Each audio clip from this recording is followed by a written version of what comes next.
Don't make these furniture buying mistakes. Hello everyone, this is Neeraj Khanna, your favorite realtor, giving all the information what you need to make you successful in the real estate world.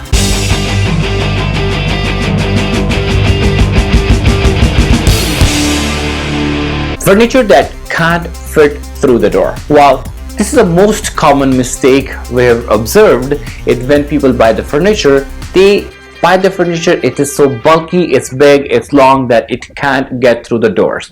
Not even the expert mover can take his time to try different angles, different ways to fit the furniture through the door, and unfortunately they can't do it, and it creates a lot of frustration and anxiety at the time of moving. Not only you get frustrated, but chances are you may also damage the furniture. So make sure before you purchase the furniture, measure the doors, look at the angles, how you can actually get the furniture to go through the doors. Next is look at the scale of the furniture.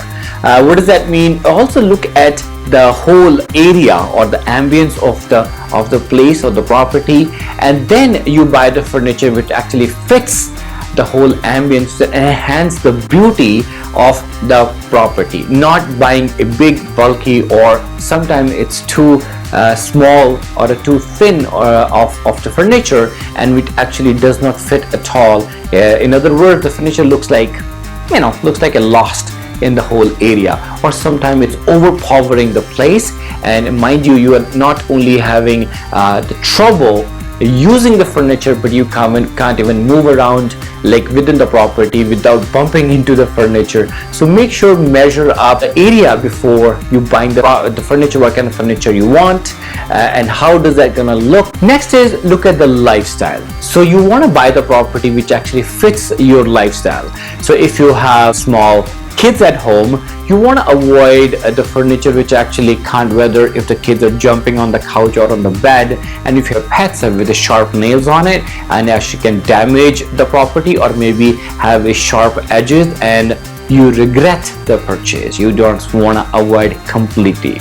Next is the maintenance. When the maintenance of the furniture means that whatever the furniture you buy, you also gotta keep in mind normal wear and tear of that property. How easily, if it's easily for you to maintain, even simply wash, or you have to deep clean, or you have to steam clean the property or the furniture, and how does that fit? You have to make sure that a furniture fits your lifestyle. It is very custom to you. You got to look at the list of the things what you do day in day out. How do you entertain people? How will people come in, and what is the use of these furniture for you? So make sure do your proper due diligence on it, and then you make the purchase. And last but not the least, buying an impulse buying. So avoid impulse buying as much as possible. So what happens is when you see a piece of furniture and you loved it so much, but I generally recommend to hold on at least for 24 hours and think about it. How does that fit you? Ask the store or where are you buying it, is it going to be on a deal? There could be a deal coming up on a sale, so that you don't harm yourself financially, as well as when you buy another piece of property without looking at what's already existing.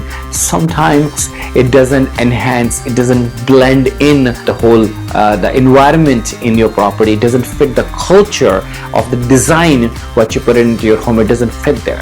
So avoid the impulse purchase, because obviously it not only can hurt you financially, but at the same time you may regret why did you do it, and then you may end up putting that piece of furniture maybe in the garage and never use it. Hopefully these tips help you. Have a great one. I'll look forward to connecting with you. Have a great day. Bye bye.